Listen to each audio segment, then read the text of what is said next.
Welcome. In this video I will show you how to record your first macro on Logitech G512 X keyboard.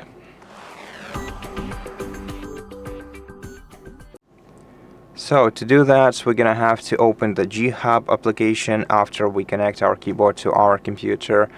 And then to go to the macros menu, we're gonna have to first open the keyboard on our dashboard, and then let's select Profiles and select Manage Profiles in the top right corner of the screen. Now, if you want to create a macro for desktop, select Desktop. If you want to create a macro for a game, you're gonna have to click Add Games and Apps and either select all games or select the ones that you will have right here. Unfortunately, I don't have games on this PC. Or you can click Browse and find your game exe file in your File Explorer. Now, I'm gonna be creating a macro for desktop, so let me select desktop. Then we can create a custom profile for this macro, but of course we don't have to. I think I'm gonna delete this one. And let's create a macro for default mode. Now, to do that, we're gonna have to click Add Macro. Then we're gonna have to name it. I'm gonna create a macro for opening Task Manager, so I'm gonna name it respectively.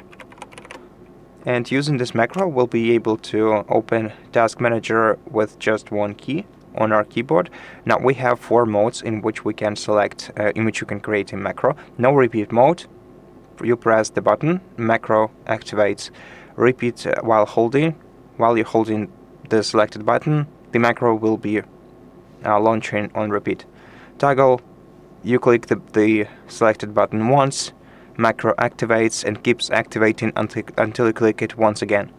Sequence, you press to play macro normally, and if you hold the button, you will the macro will perform as a specific while holding section. So yeah, one action on single press, another one on hold. I'm gonna create a simple macro with no repeat. And now to create a macro, we're gonna have to click Start Now right here. And after that, we can either record our keystrokes, we can use text and emojis if you want to enter some text sample using just one key on your keyboard. It's very useful for copywriting, I think, and for answering emails. I think answering emails would be more popular than copywriting in our times. Action, so perform some kind of action, launch some program on your computer, do some system action like play or pause media, and also you can select a specific delay. I'm gonna just record the keystrokes, and now I'm gonna press the Control Shift and Escape, which is the combination to open the Task Manager, and then release them. Okay, now let's stop recording. As you can see, we have both pushes and releasing recorded. We can disable showing them using this checkbox, and we can also adjust the delays by disabling standard delays and selecting delays according to our preference. I think this delay is way too long. Let me change it to like 1 second or like 100 milliseconds maybe.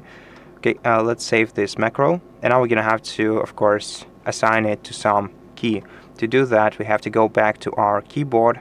So let's go to Devices tab, select our keyboard, then select Assignments on the sidebar. Then we're gonna have to select a key. In my case, I think I'm gonna be using something like I don't actually know, maybe a 1. Let's select 1, remap. Then we can add some modifier. Modifier can be Alt, Control, or Shift. An event type, so how you want to press your key. If you just want to single press it, keep standard. And then in the assignment, we're gonna have to select macros. And let's select our Task Manager, confirm. As you can see, we also have some base layers.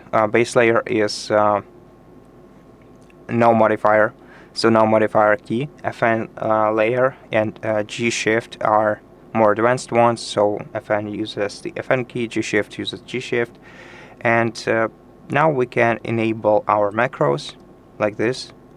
And now if I press 1, okay, I did something wrong. Let me check the macro once again.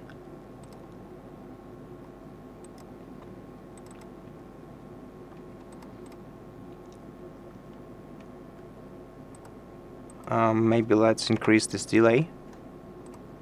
1 second. And now let me press 1. Okay, for some reason our start menu start button gets triggered, which I didn't use there. So maybe I'm just gonna re-record the macro. Okay, so I re-recorded the macro. Now let's press our target key, and as you can see right now, we can open the task manager. And that's how you do it. Thank you for watching this video. If it helped you, please consider subscribing to our channel, leave us a like in the comment below, and I'll see you in the next one.